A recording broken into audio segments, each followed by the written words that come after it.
Hi. I guess I'm more in the category of patient here than health practitioner. But at lunch I was talking with my chiropractor, and this conversation is really to feedback what I'm hearing so that you can correct whatever I'm getting that's wrong, and then maybe some other people too. But it seems that we have three spectrums here going in relation between a patient and a health practitioner. One spectrum is that there's physical things at one end through to spiritual or mental things at the other. And by that I mean, for example, if you're knocking your head against the wall and you stop, it gives you relief. That's a purely physical thing, at least you can describe it as purely physical. If you've got a headache and you take an aspirin and it gives you relief, that's probably a lot of that's something of that. Some of that's physical too, perhaps. Okay. It's all part of the action journey. It's part of the action journey, right? Whereas if I have a belief that I can create within myself the wholeness that I need and go to sleep and wake up, as you say, next morning totally whole, that's a purely spiritual or mental healing process. So that each of us gets to decide or gets to imagine, gets to have the experience of, in part, physical things and in part, mental things. We would stop beating our head on the wall, take the aspirin, and then do that. Yeah, right. So that's a part of it, right? In fact, if I go to a chiropractor and my spine is out of alignment and she makes a change and I get relief, that's a physical thing. And that gives me some relief. So that's one of the three spectrums. The other spectrum is... However, yes.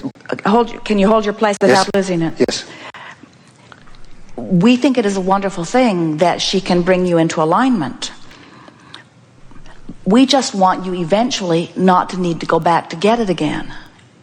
In other words, clearly, she could bring you into physical alignment at the same time that you're working on your vibrational agility until in time you would not go out of alignment again. Yes. The second thing is, where am I on the belief scale that spiritual and mental things actually can have an impact? Am I over here this hardcore disbeliever that says this is all crap, the only thing that ever happens is a result of physical atoms doing things, and aspirin works because it does this thing in your body and changes your physiology, and that's how it works. And it's nothing to do with belief systems. Well, you do believe that. You do believe that, but that's not wrong. In other words, certainly there has been enough scrutiny of the physical body, and science has come far enough that we are not for a moment disputing that those things do have effect. They do have effect. Yes. We just want you to understand that the effect is short term, and if the cause doesn't change, then the need for the application of the effect will come again and again and again and again and again and again. Yes. In other words, you're not wrong. That's like saying, where does the water come from? And you say, it comes out of the tap. I turn the knob and it comes out of the tap. And we say, that's exactly right. There's just more to the story. Sure.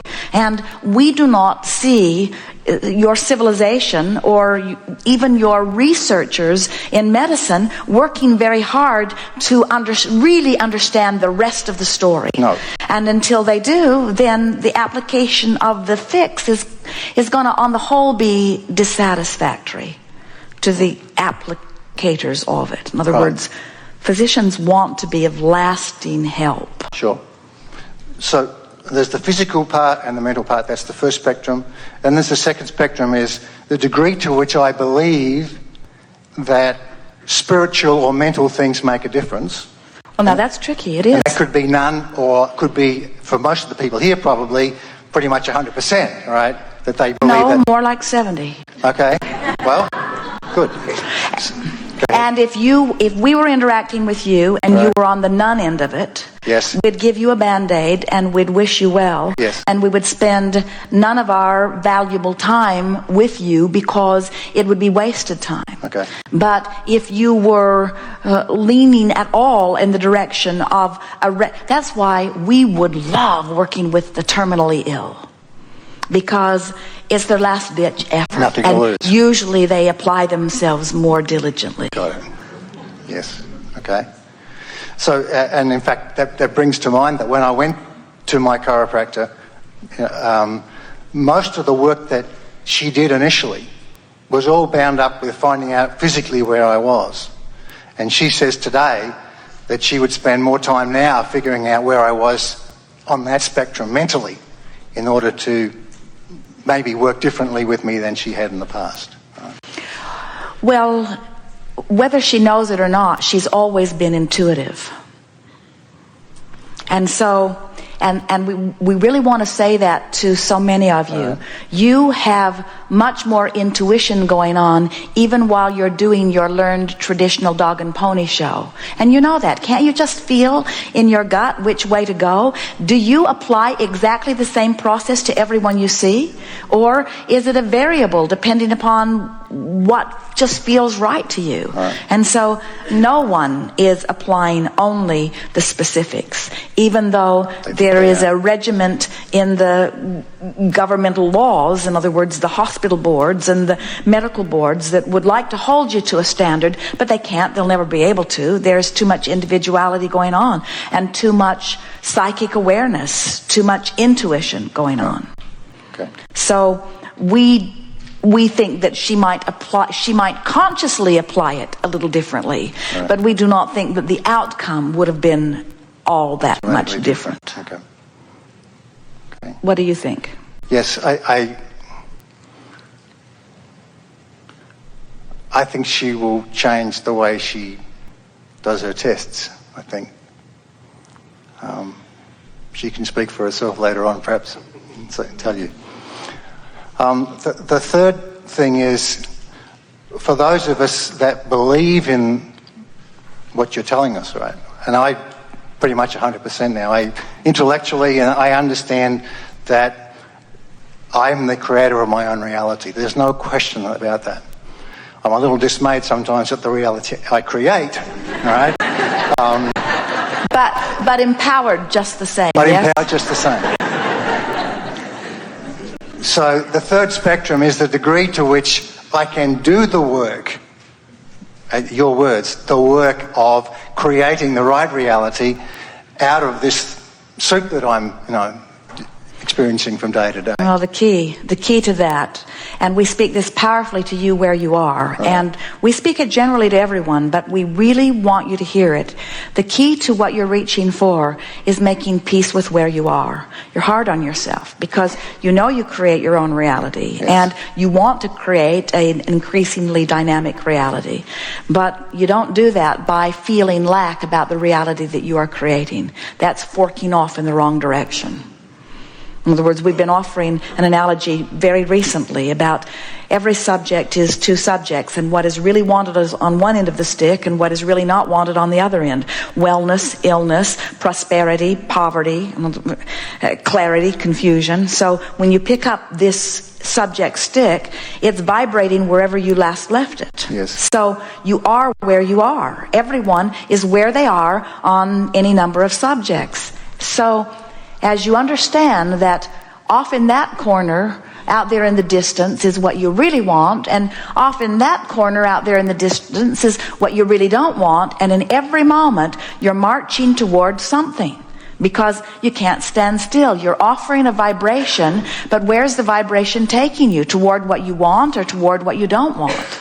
So let's say that you are hard on yourself and you're sort of grumbling about where you are. Grumbling, not necessarily an accurate word, but you're disappointed and aware that you're not where you want to be. At this stage of life, I wanted to be even further along. Sure. And as you fork in the direction that if you keep forking, you're really going to get to a place that you don't want to be.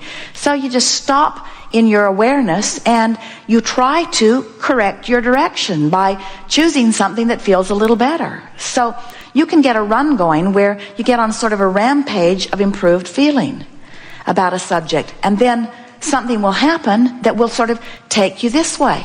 But now you're more aware of it, so you don't go very far before you begin going this way. And then you meet up with other people who are in agreement with you, so now you can really get a run going toward what you want.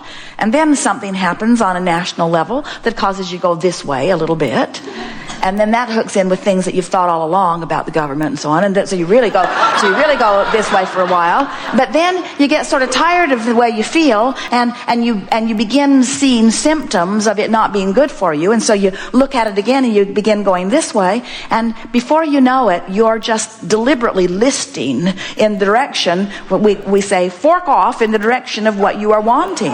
And when you are, and in every moment you've got that choice. In every moment that you are consciously focused, or unconsciously focused, in every moment you have the opportunity to move towards something wanted or less wanted. And the more you are aware of this, the more you take opportunity, no matter what the subject, to lean in the direction that feels the best to you. What begins to happen is you begin to establish a consistent vibration, a consistent improvement in vibration. One little fork in the other direction causes your whole point of attraction. And law of attraction brings you different things, different memories, different comments from others, different drivers in traffic, different physical sensations. And so when you deliberately are reaching for improvement in the way you feel, it is not very long before you have significant difference in the outcome. But the key to it is, here's where I am, and that's fine. Because from that attitude, you can easily fork in the direction that feels better. But when you say, here's where I am and it sucks, very hard to do anything other than fork this way. Good. Thank you. Yes, indeed. One last question. Turns out they were clapping about you leaving. There are things that to me are on the opposite end of physical. For example, someone who says they do energy work where there's not even any touching involved. This is a totally mental thing rather than the Band-Aid, which is the totally physical thing. And just a point of clarification, am I right in that? I'm not saying that it's wrong. Well, here's what's happening, and we think you'll enjoy this because we've been waiting to say this for a long time. Okay.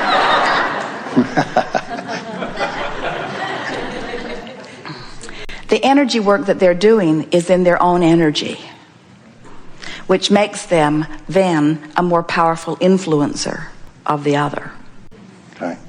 In other words, that's what we were talking about just a moment ago, that when you take the time to align your energies, what begins to happen is you hold them as your object of attention while you are in clear connection with source energy, which doesn't thrust energy toward them that zaps out the bad stuff. What it does is make you a more powerful vibrational frequency that if their vibration is anywhere near it, they're more likely to have sympathetic vibration that causes, in other words, have you ever been around someone who was so joyful that you just got joyful being around them? Esther has friends that she laughs when she thinks about them because she has so much fun when she's with them, you see.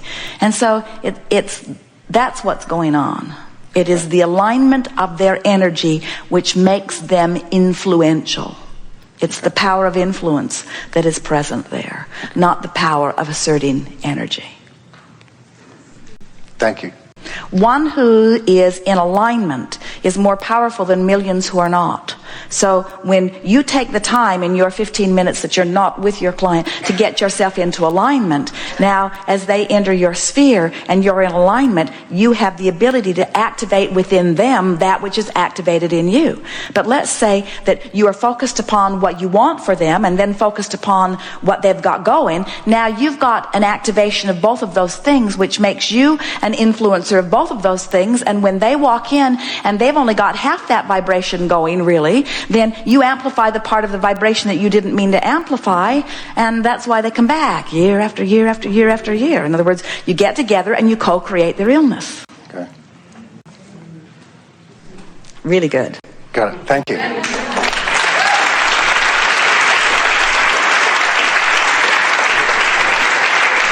Good time?